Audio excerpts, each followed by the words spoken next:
Are Narayanamurthy సమాజం కోసం జీవితాన్ని త్యాగం చేసిన గొప్ప వ్యక్తి. ఆయన ఆలోచనలు అనునిత్యం పేదవాడి చుట్టూనే తిరుగుతాయి. పేదవాడు ఇంకా పేదరికంలోకి జారిపోతుంటే పెట్టుబడిదారులు మాత్రం ఇంకా ధనవంతులవుతున్నారని ఆయన ఆవేదన చెందుతూ ఉంటారు. ఆ విషయాన్ని తన సినిమాల ద్వారా చెబుతారు. ఆయన తన జీవితాన్నే త్యాగం చేయడం ఏంటని చాలామంది అనుకుంటారు. అయితే తనకు నటనన్న సినిమా అన్న ప్రాణం. తన అభిరుచి ద్వారా సమాజాన్ని మేల్కొల్పాలని ఆయన పెళ్లి కూడా చేసుకోలేదు. పెళ్లి చేసుకుంటే సంసారం, భార్య, పిల్లలు అని సమాజాన్ని మరిచిపోతానేమోనని భయపడ్డారు. కమ్యూనిజం భావాలున్న నారాయణమూర్తి నక్సలైట్ ఉద్యమానికి ఒకప్పుడు సానుభూతిపరుడు. సమాజమే నా జీవితం అంటూ సినిమాల ద్వారా సమాజానికి మేల్కొల్పే ప్రయత్నం చేస్తూ ఉన్నారు. మరి ఇంత గొప్ప ఉన్న నారాయణమూర్తి తూర్పు గోదావరి రౌతలపూడి మండలం మల్లపేట గ్రామంలో పుట్టారు. ఆయన తండ్రి పేద రైతు. ఉన్న కొద్దిపాటి భూమితో జీవనం సాగించాడు. అయితే నారాయణమూర్తికి చిన్నతనంలోనే తన చుట్టూ ఉన్న పేదవారిని చూసి బాధనిపించేసి వారికి ఎలాగైనా సరే సాయం చేయాలన్న తపన పడుతూ ఉండేవాడు. కానీ చేయలేకపోయేవాడు. ఎందుకంటే తాను కూడా పేదవాడే. అందుకే చదువుపైనే ఎక్కువ శ్రద్ధ పెట్టేవారు నారాయణమూర్తి. రౌతలపూడిలోనే 5వ తరగతి వరకు చదువుకున్నారు. అయితే ఆ రోజుల్లో సినిమా అంటే మరో లోకం. అసలు తెర మీద బొమ్మ ఎలా కదులుతుందని ఆశ్చర్యపోయే రోజులు. ఆ సమయంలో తన ఊళ్ళో ఉన్న ఒక్క థియేటర్లో సినిమాలు మాత్రం వదిలిపెట్టేవారు కాదు. ఎన్టీఆర్, అక్కినేని నాగేశ్వరరావు సినిమాలు చూసి తాను హీరో కావాలనుకునేవారు.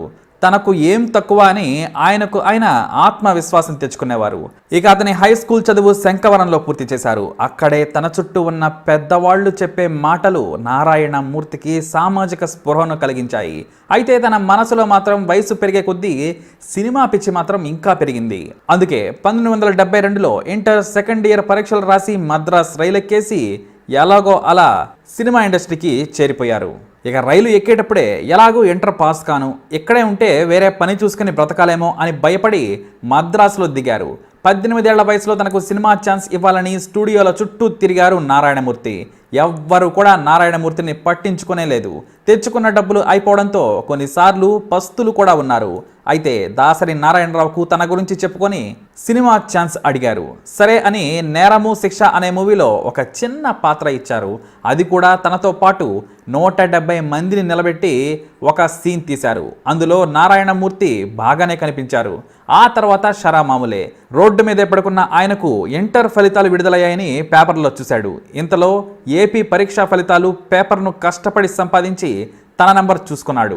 అయితే నారాయణమూర్తి అనుకోకుండా పాస్ అయిపోయాడు. ఇక్కడ ఎవ్వరూ పట్టించుకోవడం లేదు. డిగ్రీ చదివితే పిలిచి వేషం ఇస్తారని భావించాడు. ఎన్టీఆర్, రాఘవేంద్రరావు పేర్ల పక్కన బిఏను చూసి తన పేరు పక్కన కూడా బిఏ అని ఉండాలని ఆశపడ్డారు. ఇక వెంటనే పెద్దాపురంలోని జగపతి బహదూర్ మహారాణి కాలేజీలో బిఏలో జాయిన్ అయ్యారు ఆర్ నారాయణమూర్తి. అక్కడ ఆయనకు రాజకీయాలు పరిచయం అయ్యాయి. తన సీనియర్లు కమ్యూనిజం గురించి మాట్లాడుతుంటే విని తాను కమ్యూనిస్ట్గా మారాడు. ఆ భావజాలం వంట పట్టించుకున్నారు. ప్రపంచాన్ని శాసిస్తున్న రష్యా గురించి తెలుసుకున్నారు. ఆ రోజుల్లో భారత్, రష్యాలు చాలా క్లోజ్గా ఉండేవి.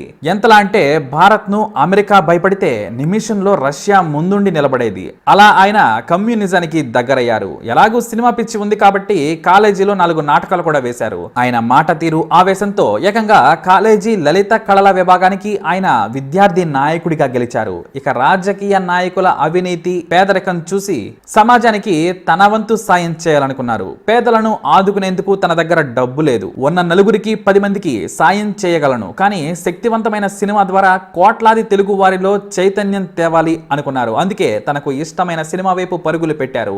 అది కూడా డిగ్రీ సర్టిఫికేట్ చేత పట్టుకొని.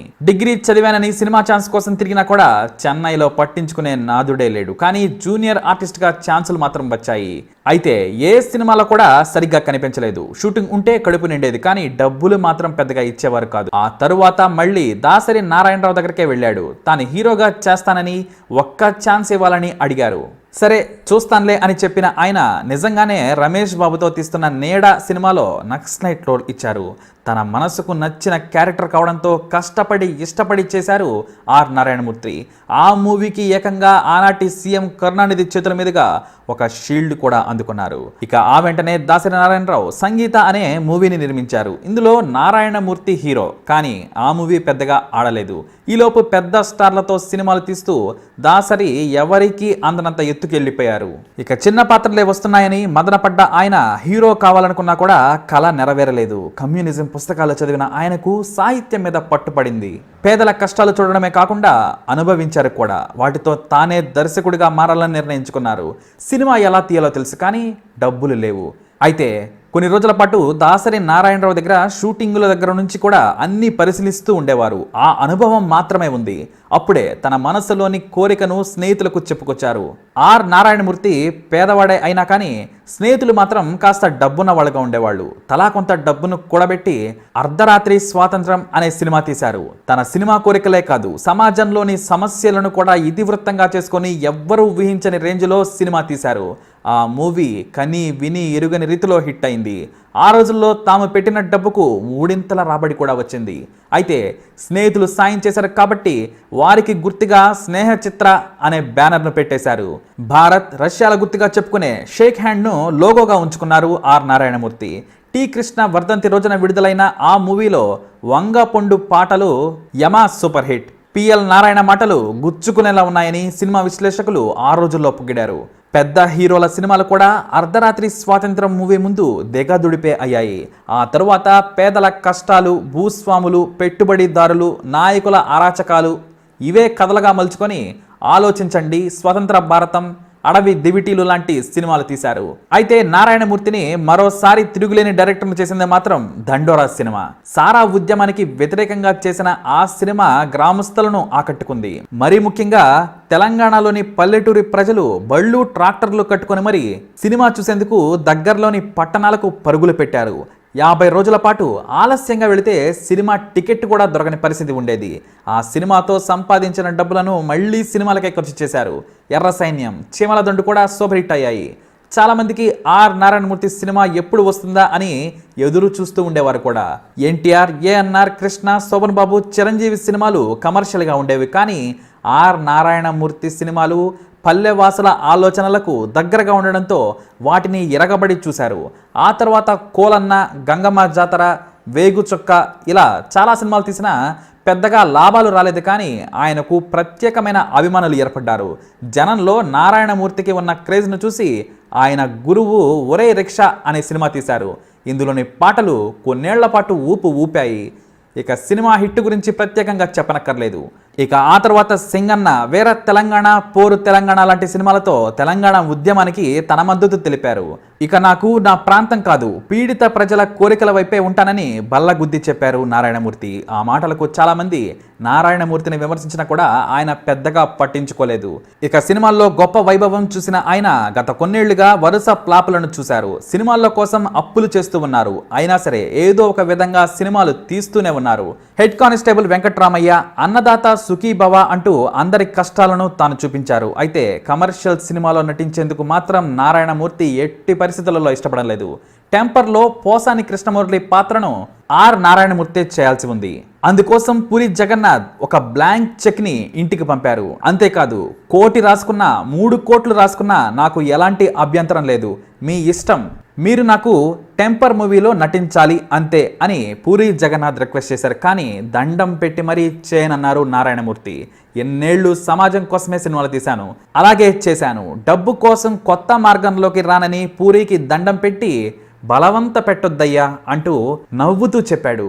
పూరి జగన్నాథ్ ఇచ్చిన బ్లాంక్ చెక్ను చాలా సున్నితంగా తిరస్కరించారు. దానికి విలువే లేదన్నట్టుగా చూశారు. కానీ ఇక్కడ చాలా మంది అభిమానులను నిరాశపరిచారు అని చెప్పవచ్చు. డబ్బు తీసుకోకపోవచ్చు, కానీ మంచి క్యారెక్టర్లో చేయాల్సి ఉందని మాత్రం, మంచి క్యారెక్టర్లో చేయాలనేది మాత్రం అభిమానుల కోరిక. ఒక్కసారి పోసాని కృష్ణమురళి క్యారెక్టర్ని ఊహించుకుంటే ఆ క్యారెక్టర్ను ఆర్ నారాయణమూర్తి చేస్తే ఎలా ఉండేదో కూడా మీరే ఊహించండి. తప్పకుండా దీనిపై మీ అభిప్రాయాన్ని కమెంట్ ద్వారా మాత్రం తెలియజేయండి. ఇకపోతే ఇంత పెద్ద నటుడైనా కానీ ఆయనకు కారు లేదు. ఆయన ఉండేది చాలా చిన్న ఇల్లు. అప్పుడప్పుడు హైదరాబాద్ వస్తే మాత్రం హాస్టల్లో ఉండడానికి కూడా వెనుకడుగు వేయరు. ఇక ఆయన ఉండే ఇంట్లో కొన్ని బియ్యం, సరుకులు, పుస్తకాలు మాత్రమే కనిపిస్తాయి. జూబ్లీ హిల్స్ చెక్ పోస్ట్ దగ్గర ఆయన రోజు బస్ ఎక్కి దిగిపోతూ ఉంటారు. ఇక అక్కడి నుంచే కాలినడకన వెళ్ళిపోతూ ఉంటారు. ఒంటరిగా అతి కొద్ది స్నేహితులతో కాలం వెళ్లదీస్తూ ఉంటారు ఆర్ నారాయణమూర్తి. డబ్బు కోసం ఆయన ఏ రోజు పరిగెత్తలేదు. బ్రతికున్నన్ని రోజులు కూడా జనం కోసమే పనిచేస్తానని చెప్పిన ఆయన ఆ మాటకే ఇప్పటికీ కట్టుబడి ఉన్నారు. ఇక పెళ్లి తాను చేసుకోలేకపోయినా బాధ లేదంటారు. కానీ తనకు జ్వరం వస్తే పలకరించే నాదుడు ఉండడు. ఎప్పుడైనా రుచికరమైన భోజనం కావాలనిపిస్తుంది, మటనో చేపలో లేదంటే ఏదో ఒకటి తినాలనిపిస్తే హోటల్కి వెళ్తాను, కానీ నాకంటూ భార్య ఉంటే చేసి పెట్టేది కదా అన్న బాధ మాత్రం ఆయనలో ఉంది. ఇంట్లో వండుకుంటే ఆ ఆనందమే వేరంటారు. కాబట్టి జీవితంలో సెటిల్ అయ్యాకే చేసుకుంటానని యువత అనుకోవద్దు.